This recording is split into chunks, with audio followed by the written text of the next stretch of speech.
Oh no, I lost my co-host. Okay. Hi, everybody. Oh my God. We lost Tommy D. I'm sure he'll be back momentarily. But in the meantime, we're stuck with me. So this is Pals. Welcome to the Professional and Animal Lovers Show. I am one of your hosts, Valerie Heffron. Tommy DeMisa is our other host. We are joined today by a very special guest who is a professional as well as an animal advocate, Leslie Tayne, and we will be introducing her momentarily. Welcome back, Tommy D. You're killing me. Oh, hey, Val. How you doing? So listen, so there's this button that says we're about to be streaming. Click got it.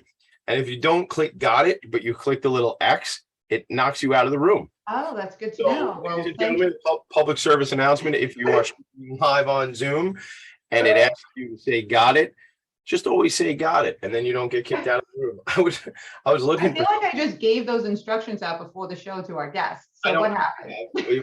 well, apparently wasn't listening, and I was looking at the spreadsheet to announce that this is the 58th episode of a All program right. that started Wow. in the mind of one animal advocate. Look, I'm glad. I don't know what you said. Did you tell them the name of the show yet? I did. I didn't get to our mission statement though. All right, I'll read it then. So we're amplifying. It says we want to amplify, but we're in amplification mode. We're amplifying the message that we believe the bond between animal lovers is incredibly strong. It mirrors that bond between pets.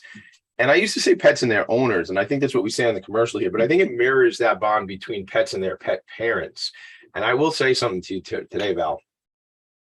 I was on a phone call and I was meeting with a new networking friend, and she has this little toy poodle. And the little toy poodle has, I know that has its own Instagram page. And it's kind of funny. And we could talk about adopt, don't shop and all these different things and whatnot. But this poodle's hair is like this incredible hair. But I just, I tell you that because I looked down and that's what was on my notes to bring up for the show. But it's this situation and the scenario that I find myself in, that I'm more aware of things and conversations I'm having that are things that I would have never been aware of in the past. And it's just some of the stuff I said. And we'll kind of leave that out there. We can address some of that stuff later on. But we're building this network. It's happening. It's this community of people where professional people who are animal advocates, we're all not defined by just what we do as a job or a career. We're defined as human beings, and we have a lot of different interests. And 58 episodes into a thing that was an idea in Valerie's mind that is now out here. We've built this network. We're continuing to build this network so that everyone wins. Especially the animals. And by the way, yes, one of the things that we talk about too is how each week we are learning, we're educating, and we are advocating. And the amount of people that have expressed an interest, like my heart warms up because I'm seeing people reach out to me saying, I'm really interested in getting more involved. I want to become more active in the world of animal advocacy. Like, what should I do? Where do I start? And that is tremendous because really most of us walk around every day and we're doing our thing and we've got, work life, family life, pet life, whatever. And the day goes by. But when you start to get a taste of this, and we saw it the other night at the Compassion Awards, your eyes will become open and you'll see opportunities to help the animals legislatively, going to a protest or a demonstration, getting to know your elected representatives so that you can advocate for positive change. That's what this is also very much about. And we will get to our guest momentarily. Sorry, Leslie. I promised myself, because I just got an urgent plea and message from one of our. You need something like a siren when you have an urgent message, like Yeah. Right. So we got an urgent plea and message from one of our honorees, John DiLeonardo of Long Island Humane. And this is a situation that he has been diligently working on. He's done several demonstrations already regarding the sloth encounters, which is a location in Islip that has been exploiting animals, sloths specifically. And I just want to read the details because for those of you out there, especially in Long Island, New York, if you want to get involved and you want to make a difference, please go tomorrow at noon from 12 to 1 p.m. at the Bethpage Equestrian Center. You can bring your own signs. John's really great at having a lot of signage available to anyone who shows up. But this is an urgent plea because we're at the final straw in terms of being able to successfully shut down this place, which is exploiting and abusing animals. Can you give a little more color to that? Because, this is not like a one-time offender situation. Yeah, absolutely. Sure. Sorry, I had the wrong glasses on. That's why I did that in a broad stroke, but hold on, please. Okay. This Thursday, October 20th, is International Sloth Day, and as expected, Sloth Encounters and notorious exhibitor Larry Wallach plans to exploit them as props. Please join Humane Long Island outside the Bethpage Equestrian Center to urge the public not to exploit sloths and to urge Wallach to send these babies to sanctuary. Despite the Suffolk County Supreme Court granting Town of Islip a temporary restraining order against this illegal business, Wallach is now hauling the sensitive baby sloths to busy parties and public events, and we need your help to get them to shut him down and get these sloths to sanctuary. Larry Wallach is on video electroshocking a juvenile tiger named Sheba and threatening his own dog with an electric prod. He's also racked up 50 citations from federal authorities, countless local citations, and even received a 6-month suspension of his USDA license in 2013.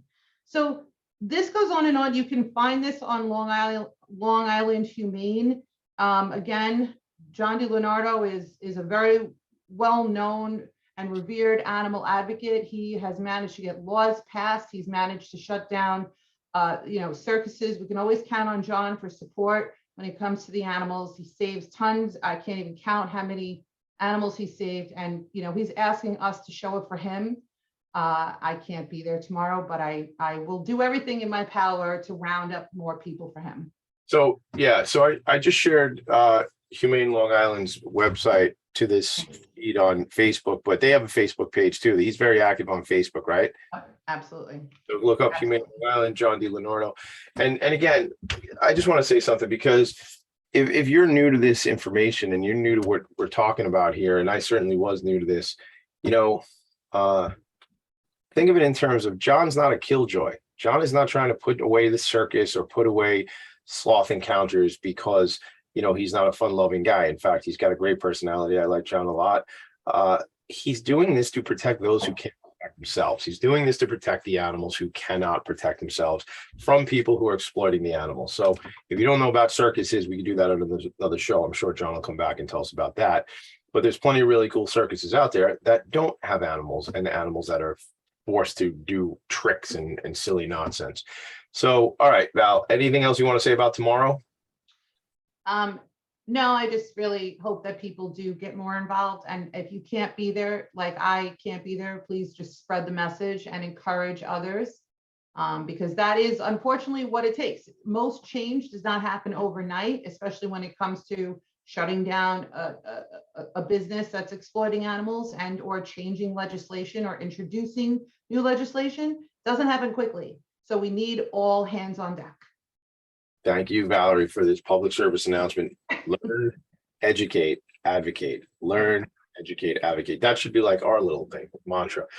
Award-winning financial attorney Leslie H. Tayne is the founder and managing director of the Tayne Law Firm, PC, based in New York. Her extensive expertise in debt solution and personal finance is regularly sought by top media sources. And I was just saying to Leslie when we were in our virtual green room, I'm like, I don't know if we've met each other here on the island, on Long Island, or if I've just seen you on News 12 a lot. And she said it's probably that. She's been featured on News 12, Fox News, WABC Radio, CNBC, CBS News, Newsday, Consumer Reports. The list just goes on and on and on. And we're going to run out of show if I keep. And Val, we'll be at a break before I finish announcing all the things that Leslie's been on. Leslie, also on the animal advocacy side, Vet Dogs and Guide Dogs of America, or Vet Dogs of America, and the Guide Dog Foundation. Leslie, welcome to P.A.L. Welcome to the show. Good afternoon. How are you? Great. Thank you so much. Thanks for having me. I'm excited to be here. We're excited to have you. Look, like I said up front, we're multifaceted as human beings. We're not just what we do professionally, we're what we do philanthropically. That's a big word for you, Tommy D. What we do philanthropically, what we do volunteering. So tell us a bit about your story. Do you want to take us through the animal work you're doing or your professional life, wherever you want to start?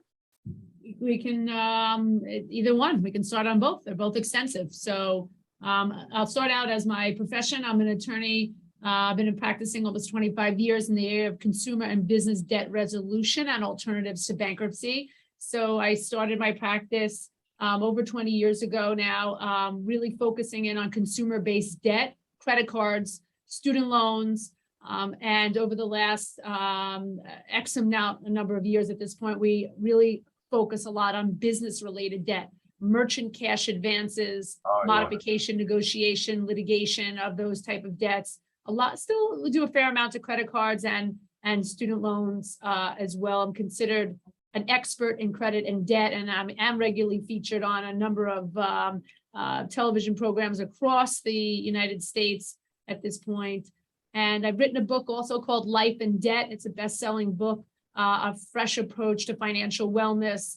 It's a great book. It can be gotten on Amazon or otherwise, but just talking about how debt is part of life.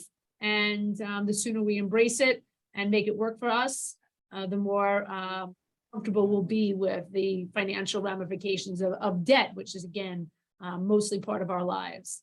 So with that, in my practice, we just backing up to present day, we do bring a lot of dogs to the office. I've been involved with the Guide Dog Foundation out in Smithtown and America's Vet Dogs for a number of years now.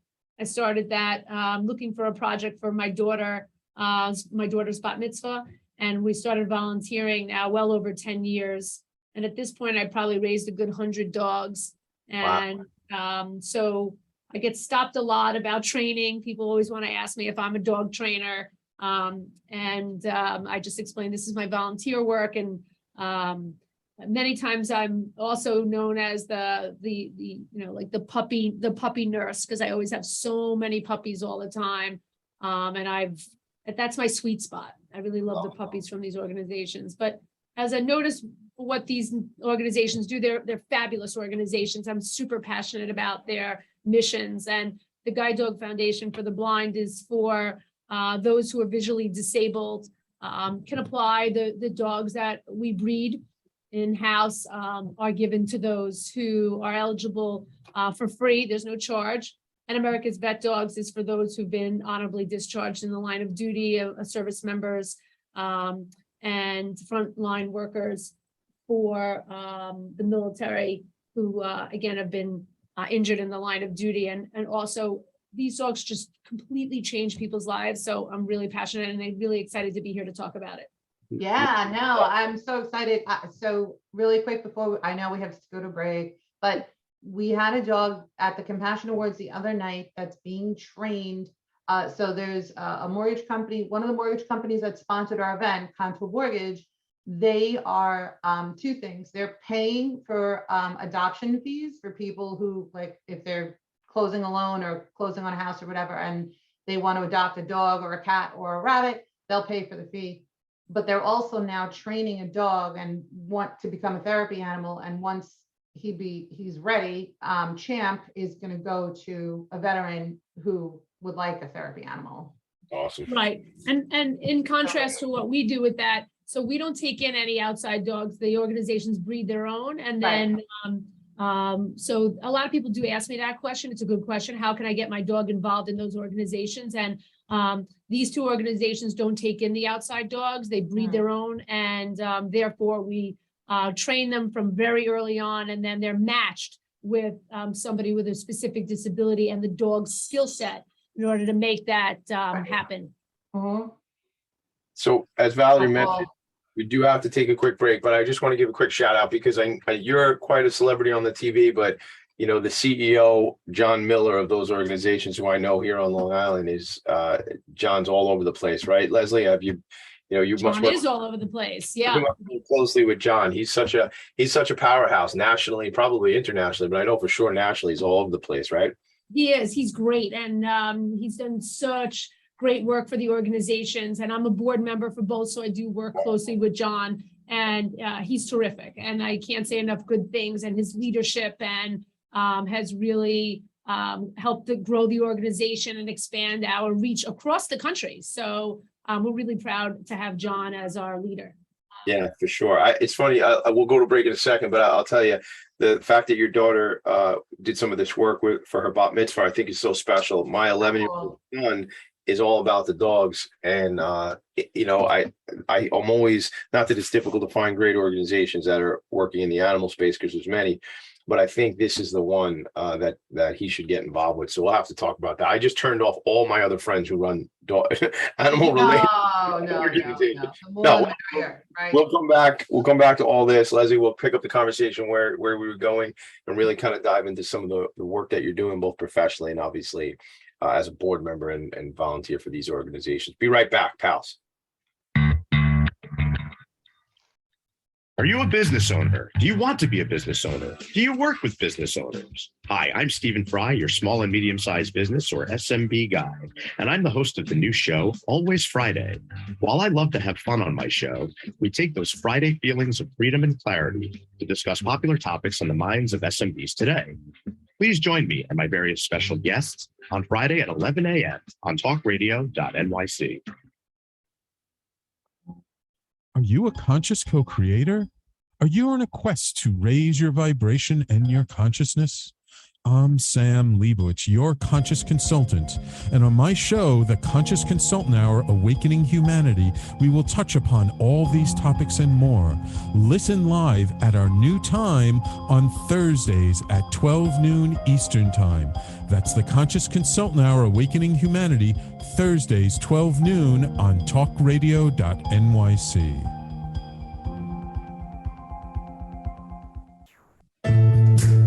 Are you on edge? Hey, we live in challenging, edgy times, so let's lean in. I'm Sandra Bargman, the host of The Edge of Every Day, which airs each Monday at 7 p.m. Eastern Time on talkradio.nyc. Tune in live with me and my friends and colleagues as we share stories and perspectives about pushing boundaries and exploring our rough edges. That's The Edge of Every Day on Mondays at 7 p.m. Eastern Time on talkradio.nyc. You're listening to Talk Radio NYC. Uplift, educate, empower.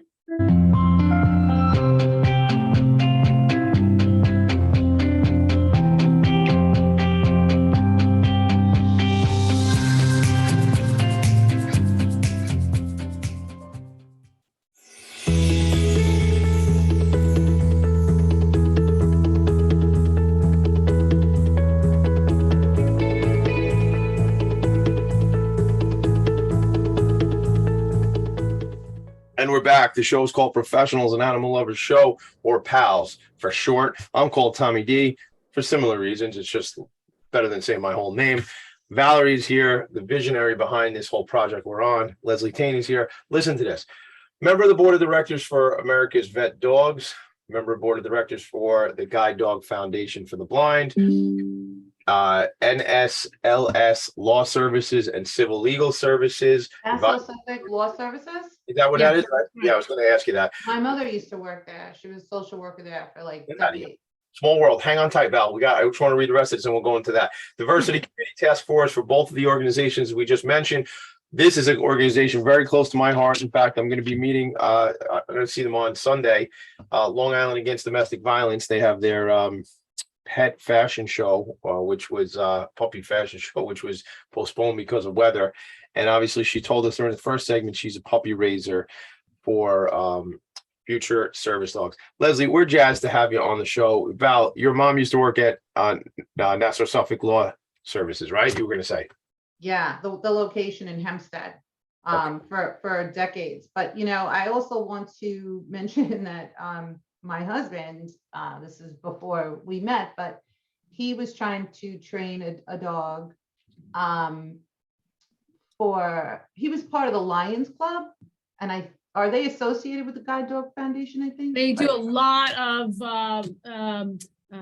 fundraisers for both organizations extensively, many of the Lions clubs. Yeah, okay, so there was an affiliation with that. He ended up trying to do what you do, I guess, all the time. And he took home a puppy and, was training it. But unfortunately, or fortunately, depending on how you look at it, that particular dog, Dottie, did not, I guess, like pass the test or whatever, but she We was call such it a great, release.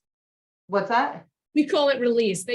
Many of them do get released for a lot of different reasons. Remember, when you're giving a Yeah. dog to somebody who's disabled, you want to make sure that the dog can perform. So our standards are super high when it Yeah. comes to making sure that the recipient gets the best possible service animal.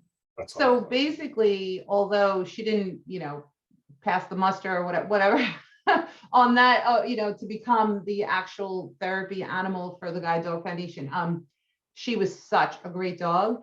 And get this is in the old days when people used to get Newsday delivered, right? I think some people still do, like maybe 10, but she would every day go out and fetch the paper and bring it back. Rain, snow, everything. So like no one had to go out to get the paper. I was like, oh, that's awesome. Very smart dogs. You can teach them to do a lot.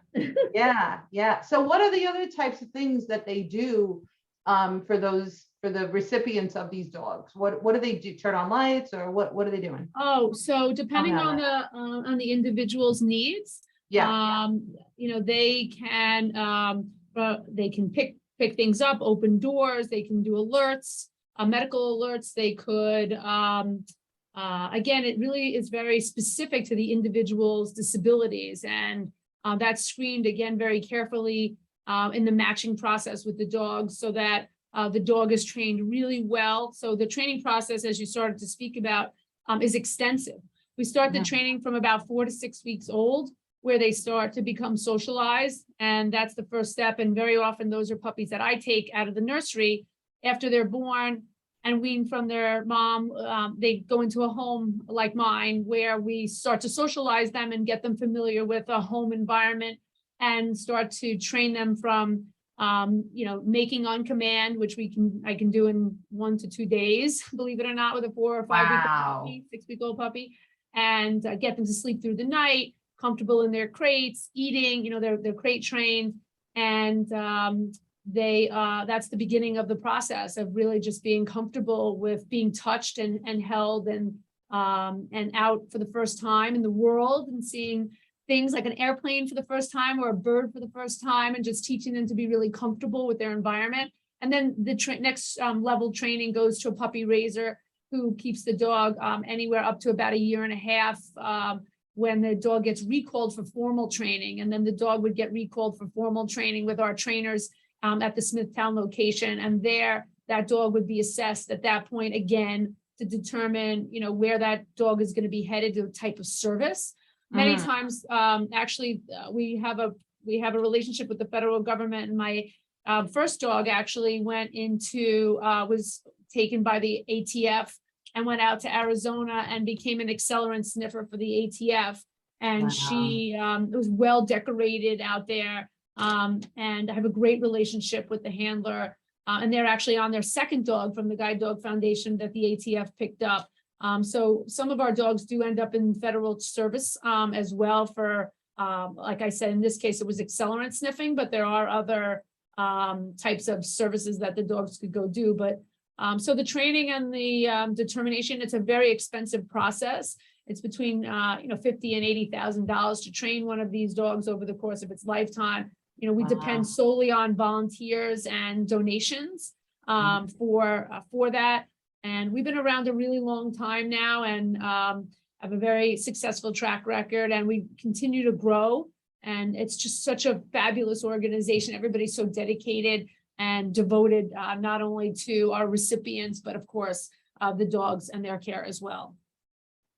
I mean, I just completely love what I'm hearing. And I, of course, have so many questions. First of all, do you have your own personal pets, or?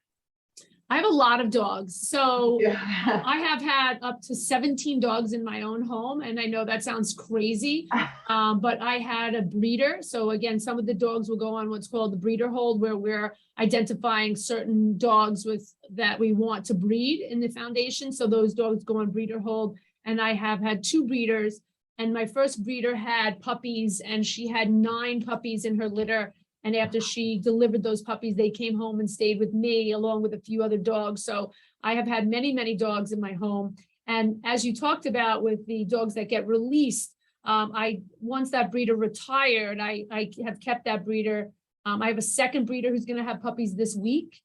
She's in the foundation waiting to deliver those puppies any day now. And then she'll come home and I'll have a couple of puppies at home.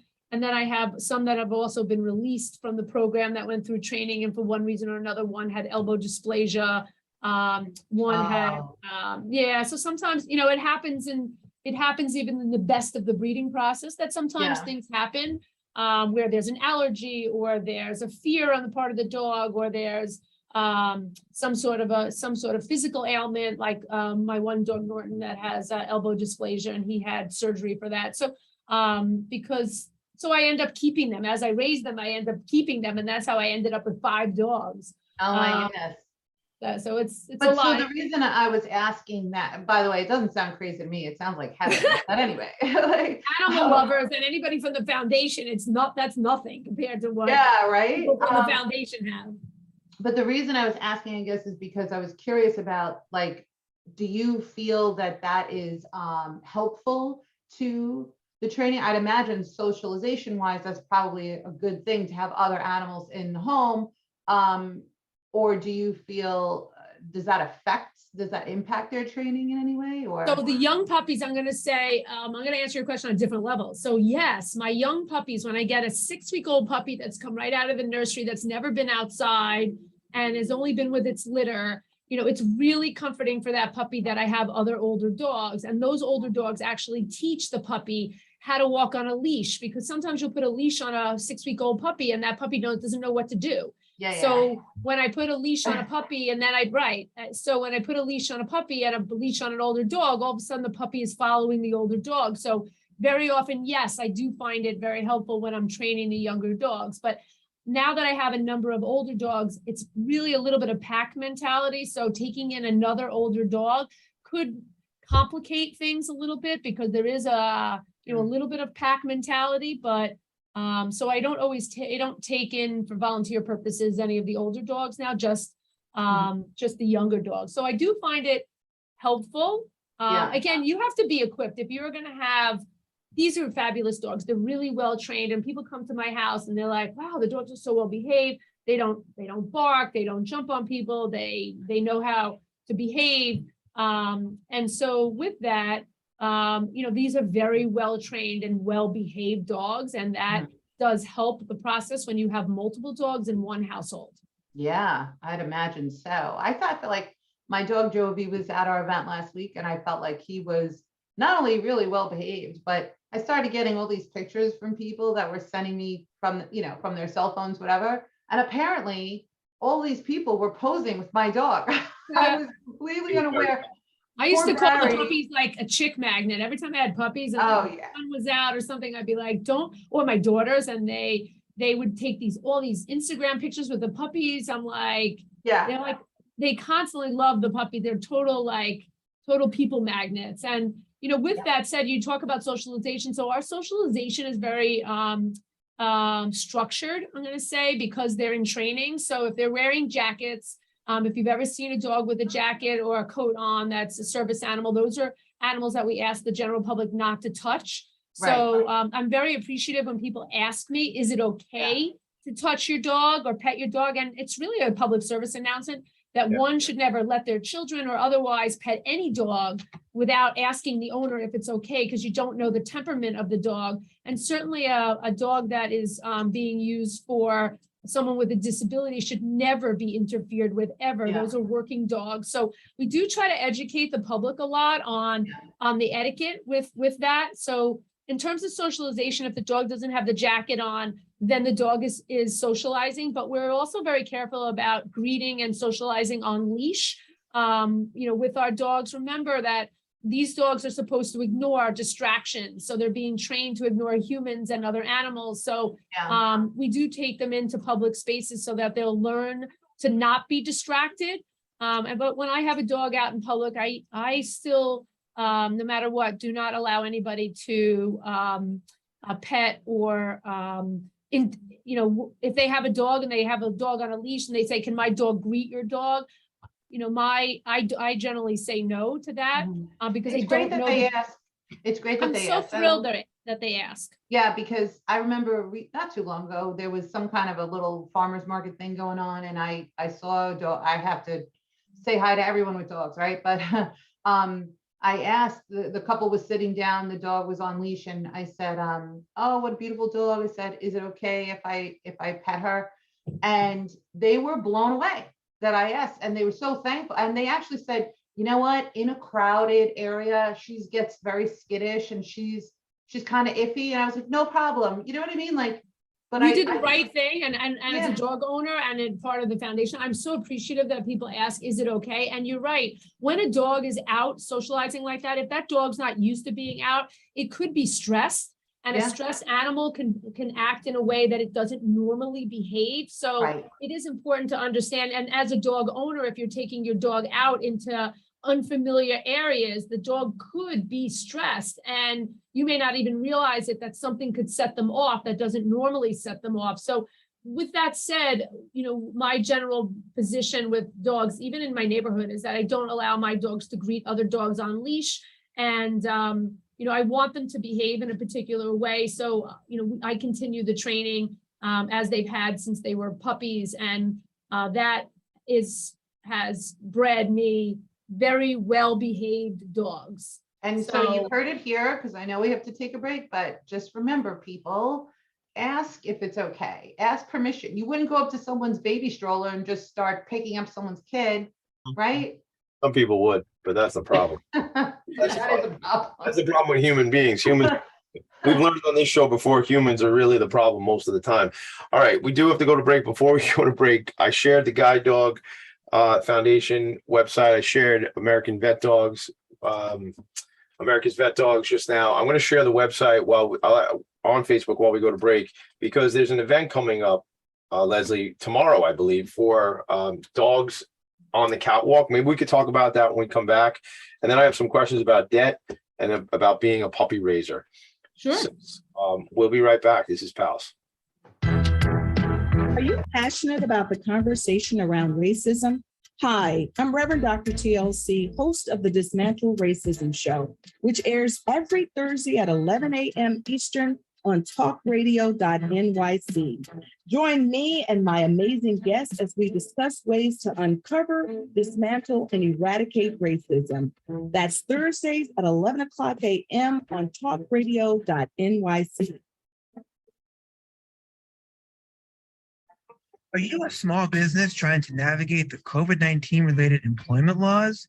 Hello, I'm Eric Sauvert, employment law, business law attorney, and host of the new radio show, Employment Law Today.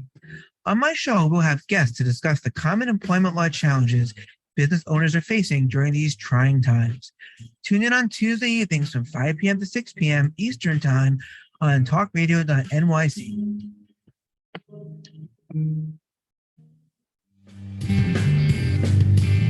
Hey everybody, it's Tommy D, the nonprofit sector connector, coming at you from my attic.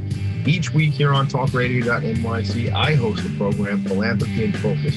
Nonprofits impact us each and every day, and it's my focus to help them amplify their message and tell their story. Listen each week at 10 a.m. Eastern Standard Time until 11 a.m. Eastern Standard Time, right here on talkradio.nyc. You're listening to Talk Radio NYC at www.talkradio.nyc. Now broadcasting 24 hours a day.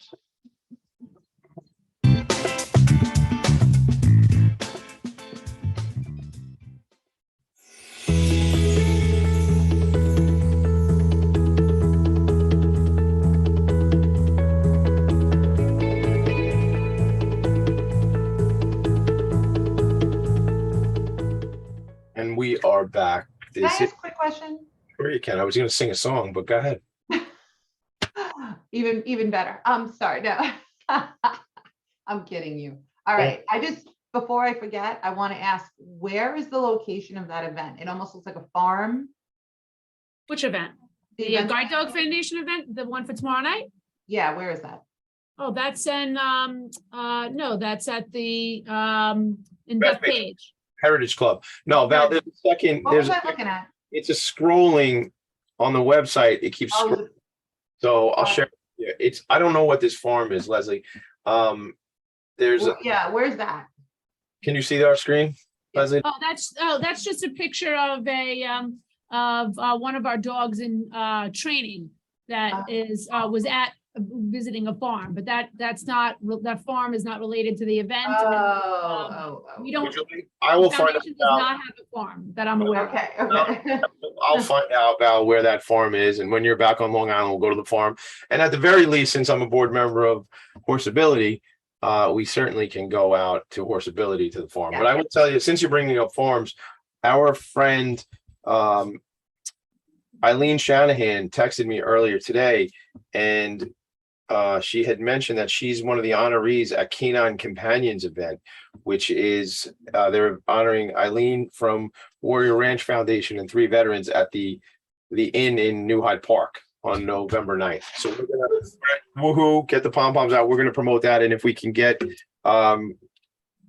perhaps we can get Dawn Alvarado from Canine Companions, who Eileen is telling me is the contact we should speak to. Maybe we can get Dawn to come on the show and talk about that before the 9th. And if we don't, we'll have her come on the show and talk about what happened at the event. So either way, we'll make it happen. I got a question about debt. So, I listen to a lot of people. Robert Kiyosaki talks about Rich Dad, Poor Dad, talks about good debt versus bad debt. So, if you want to talk to us about good debt versus bad debt, but there's something I want to tell you too, Leslie. Last night I was at the New York City Imagine Awards. And one of the winners at the Imagine Awards is a nonprofit called RIP Medical Debt. And there's such a tragic situation. So many people are really in a bad spot from medical debt. And look, I'm in the employee benefits business. That's not what we're going to discuss now, but the way healthcare is managed in this country is certainly a challenge, and people end up really jammed up. This particular organization goes out and buys that debt for pennies on the dollar and then settles that debt for these individual people. So I thought maybe you could just weigh in on, and I say all that because I'd like to connect you with that organization at some point, but I'd like to kind of hear if you want to play around about good debt versus bad debt, and then also the merchant cash advances that you mentioned, because I always feel that those are really a bad situation for a lot of business owners. Can you speak to that? Sure. So the good debt versus bad debt, there's a lot of it. I wrote a lot about it in my book, Life and Debt. But there is good debt and there is bad debt. Good debt can become bad debt. And what ends up happening is if you can't pay it, let's talk about student loans, for example. So you set out to take student loans. It's technically good debt because it's getting you, there's a benefit to it. It has a low interest rate. It has deferment and other options for repayment. But eventually at some point, you go to pay it, you start paying, you have some financial challenges and you can't pay it or you stop paying it. And then all of a sudden it goes into collection. You could be sued. You can have your wages garnished. That good debt became bad debt. And that's the same with a lot of different financial products that are considered debt. A house can become bad debt if you no longer can afford it, or you bought it and the expenses exceed your ability to pay for it. Cars that also you set out to pay on time, and then all of a sudden you had some challenges and can't. So the definition of good debt versus bad debt really comes down to your ability to manage the debt, pay the debt, and effectively continue with the obligations that you have to pay that debt. Mm-hmm. And that causes a lot of problems because the line does change. Even though some debts are considered fixed expenses like a car or a house, they're really not fixed expenses because as time goes on, expenses change. Gas changes, insurance changes, upkeep on homes change. And that has to be taken into consideration when taking on debt. Yeah. Can I just ask you a quick question about, so at what point in time should someone, let's say, reach out to someone such as you or you, for someone who does what you do? And because I'm thinking, I can't help this, it's just how my mind works. I think of specific people who I know. And, of course, hindsight being 2020, they should have probably reached out for help sooner. But like, for example, a couple who has a home and a couple of kids, and then let's say the husband was the breadwinner, loses his high income earning job. And then there's like, okay, well, we have X amount of dollars in savings that will get us through to here, assuming I can replace that income. You know what I mean? Like, I think people try to figure out their own solutions. Like, is Well, that's a that good the point. time? Yeah. So is that the time to reach out to someone like you, or like how much time should you give? Like, if I can survive for 6 months, do I try to do that, or do I call someone like you right away?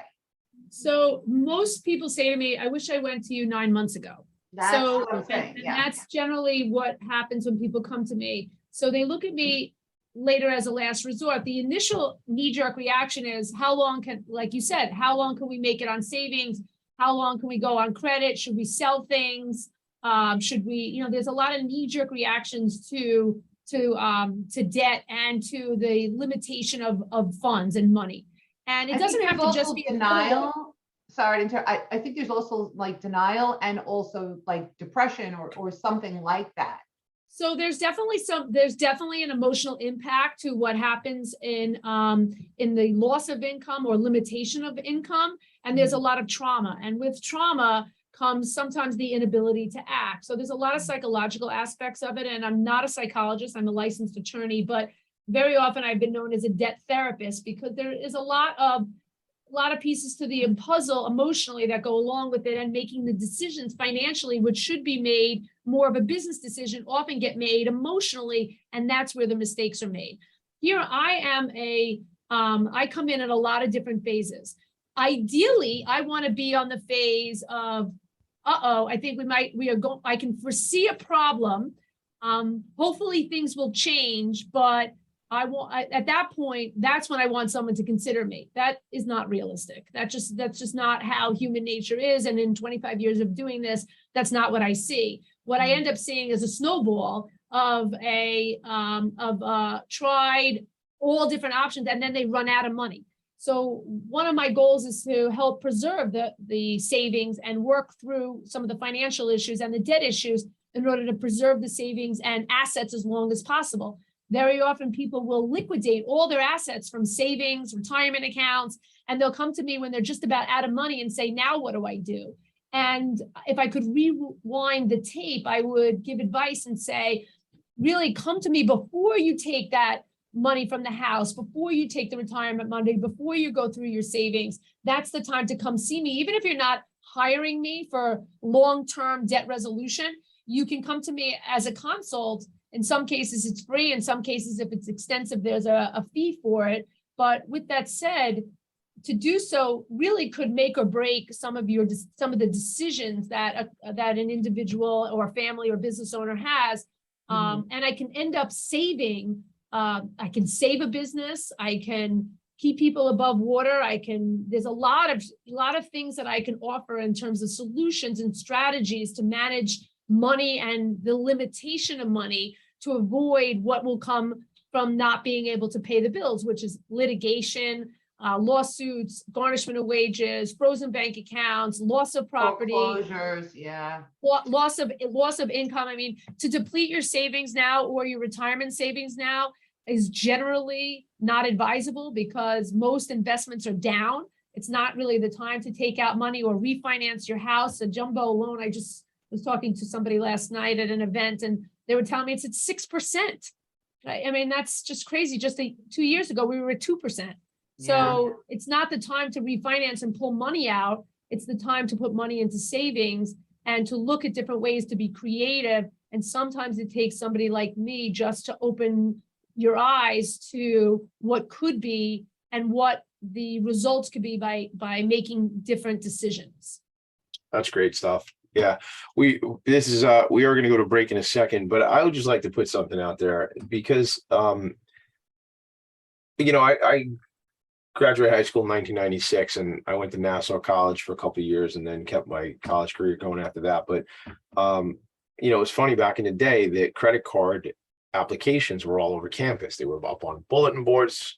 Folks might not know what a bulletin board is. That was like a big piece of cork with like push pins in there where they would put like business cards but they really pulled us in. The credit card companies really pull us in as young people, and you end up going, oh, it's all right, it's a $500 credit line and I'll pay it off, and then it's a $2,000 line and you've maxed out the card when as you start to grow with these things.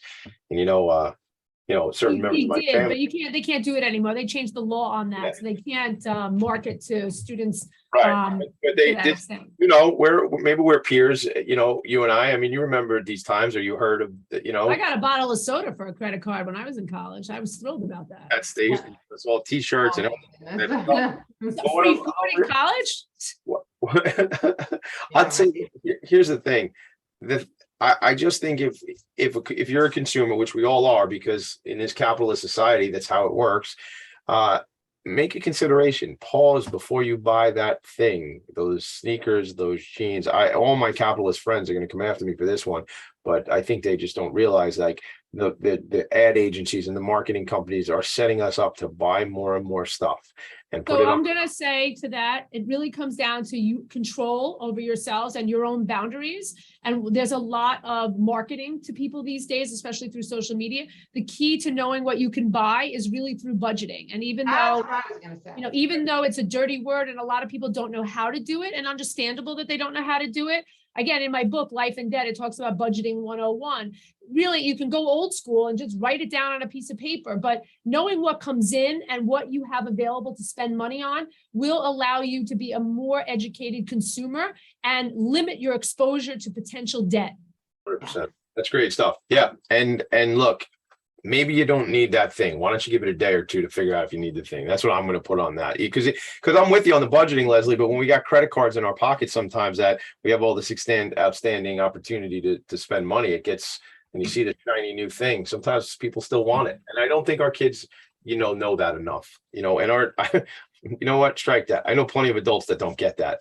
So I'm so not compulsive, and I'm very strange. I'm so not a shopper, but I will say that I think budgeting in general, and one of the things I did love, whether you like him or hate him, but when I was in Florida, I noticed that Governor DeSantis signed a bill into law requiring students in high school to take and pass a financial literacy course. Yeah. And I think that is spectacular. And I really forget who did it or So what. as long as the financial literacy course is, actually teaching them. When I was in high school, I did have a financial literacy course that where we had a checkbook and we had money that we had to spend, and it was a good course. I can't say that it necessarily prepared me for the future because it was a one and done. Really, honestly, it has to start in the home. It has to start when the kids are very young and you take them to a store and you start explaining to them what money is and how to buy things and what it means to use a credit card. You have to start educating your own children, family, and otherwise, because that's where the habits come from. And that's where those habits get passed down. If you don't talk about money, like many generations that preceded ours didn't talk about it or teach it, then it's going to be something that becomes difficult. If your household is struggling and you involve young children in financial decision-making, that will cause them to have some anxiety about money. So again, there's lots of ways to teach children and teach family members and even teach yourself how to appropriately budget, learn to manage money. And I encourage you, if you're in a situation where you are not in charge of the money in your household, that you learn about that. Life happens and you can find yourself in a position where you now have to manage the money for whatever reason. Know how to balance a checkbook, how to write a check, how to open an account, how to pay bills, which bills do you pay. I can't stress this enough that one of the ways that you can help yourself is by educating yourself on these things, and doing it on a regular basis is the way to learn it and to manage it. And I know we have to go to break, but I just. No, we don't. We missed the break 7 minutes ago because with three of Well, what I want to say is that we really want people to apply these strategies, and by all means, please get her book if you don't know how to budget, because we want all animal lovers to be financially successful so that they can donate and foster and. You bring up a very good point about animals and debt. So let's talk, if you don't mind, talking about that a little bit. Leslie, we're going to talk about as soon as we come back. We're only going to play one commercial. We'll be right back, I promise. Dylan, take us to a break. Hurry back, Dylan. Bring us back fast. Hey everybody, it's Tommy D, the nonprofit sector connector, coming at you from my attic. Each week here on talkradio.nyc, I host a program, Philanthropy in Focus. Nonprofits impact us each and every day, and it's my focus to help them amplify their message and tell their story. Listen each week at 10 a.m. Eastern Standard Time until 11 a.m. Eastern Standard Time, right here on talkradio.nyc. In a post-COVID world, you may have many unanswered questions regarding your health. Are you looking to live a healthier lifestyle? Do you have a desire to learn more about mental health and enhance your quality of life? Or do you just want to participate in self-understanding and awareness? I'm Frank R. Harrison, host of Frank About Health, and each Thursday, I will tackle these questions and work to enlighten you. Tune in every Thursday at 5 p.m. on talkradio.nyc, and I will be frank about health to advocate for all of us.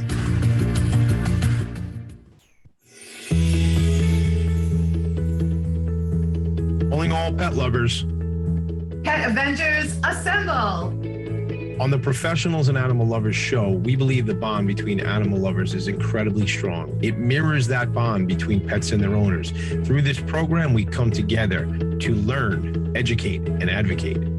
Join us live every Wednesday at 2 p.m. at talkradio.nyc. You're listening to Talk Radio NYC at www.talkradio.nyc. Now broadcasting 24 hours a day.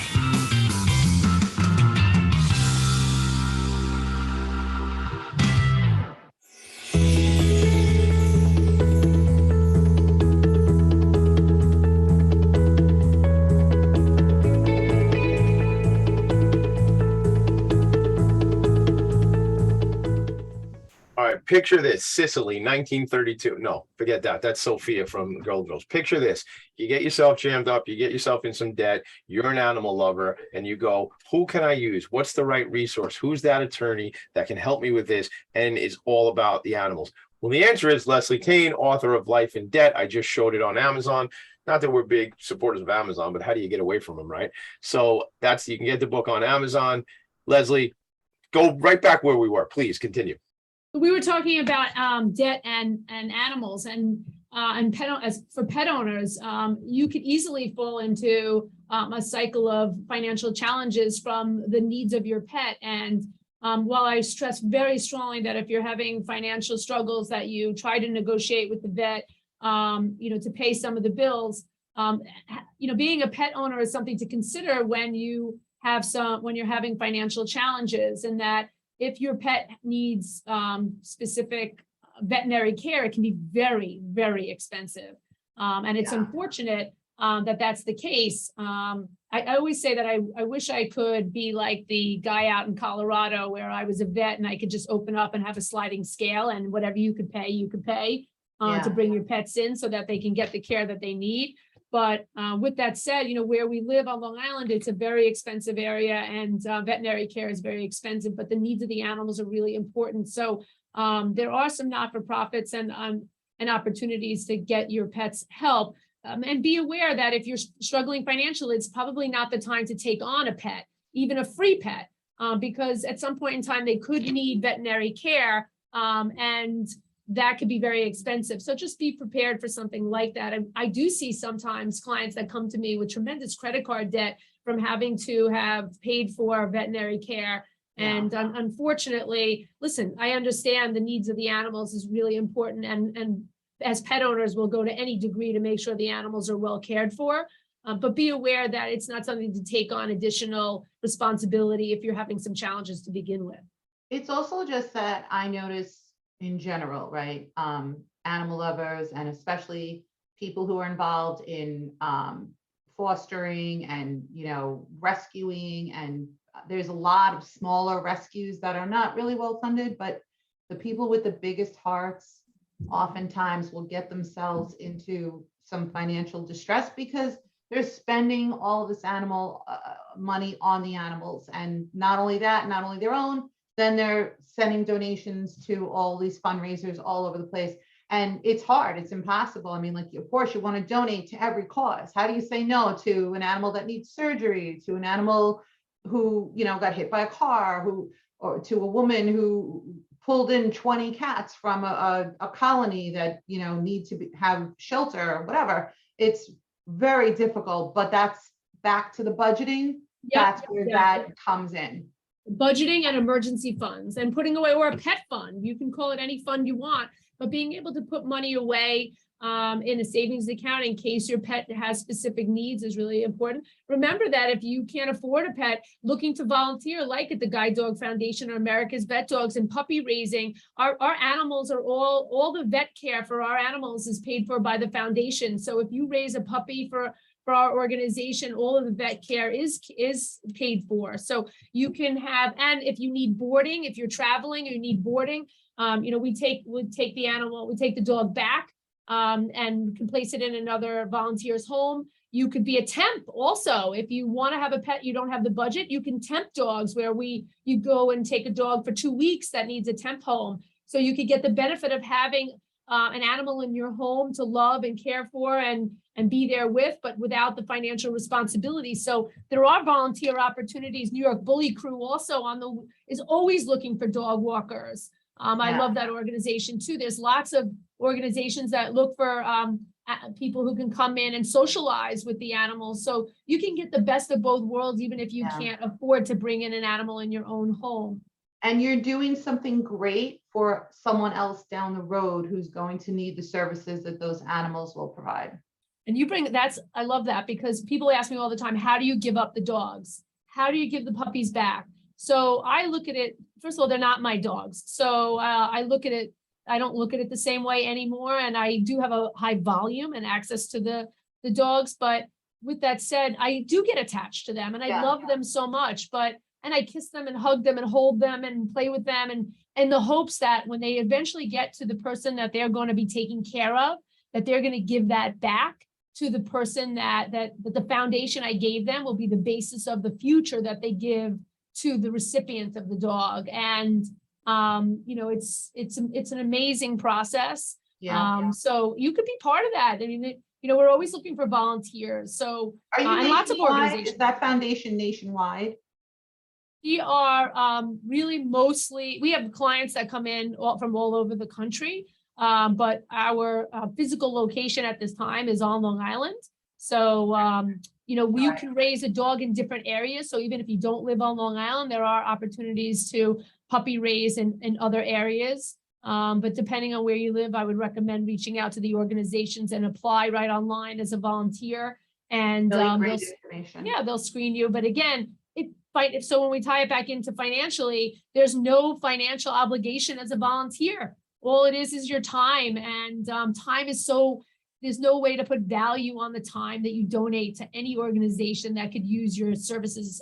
And if you can't afford to donate, that's understandable, but your time is so valuable in any of these organizations, especially the ones that are not as well funded. Like you said, the local shelters and the local places need help too. Leslie, I can't thank you enough. It's such great information on both sides of the subject matter that we discussed. And all I can say is, you're a pro. But for anyone out there who is listening or watching and they want to get more involved, I mean, this is such a great way to do it. And speaking of money, really quick, I just want to do a quick shout out to Barry's sister who lives in Santa Fe and who decided to donate a couple of tickets to our event. Because of her generosity, I was able to get people there who really wanted to be there, but just couldn't really afford it right now. So thank you everyone for your generosity and your compassion and your love for the animals. Yay! All right, couple things. John DiLeonardo just texted me while I was pulling up our final quote. So it's kind of ironic. He's the winner of our Gandhi Award this year, and he was texting me about tomorrow's event. So shout out to John. Shout out to everybody that was at the awards. And then also, about real quick, plug tomorrow, Bethpage Equestrian, 12 noon here in Long Island. Yes. Yes, and for more information, you can go to their Facebook group page, Long Island Humane. I think it's the other way, Humane Long Island. Oh, I'm so sorry. I did that. Long Island, or send us an email at jovi@pal-show.com and we'll get you all sorted out.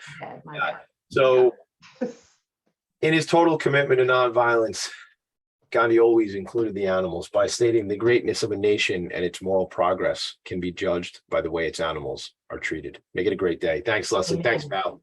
Yeah, thank you. Hey, Gandhi.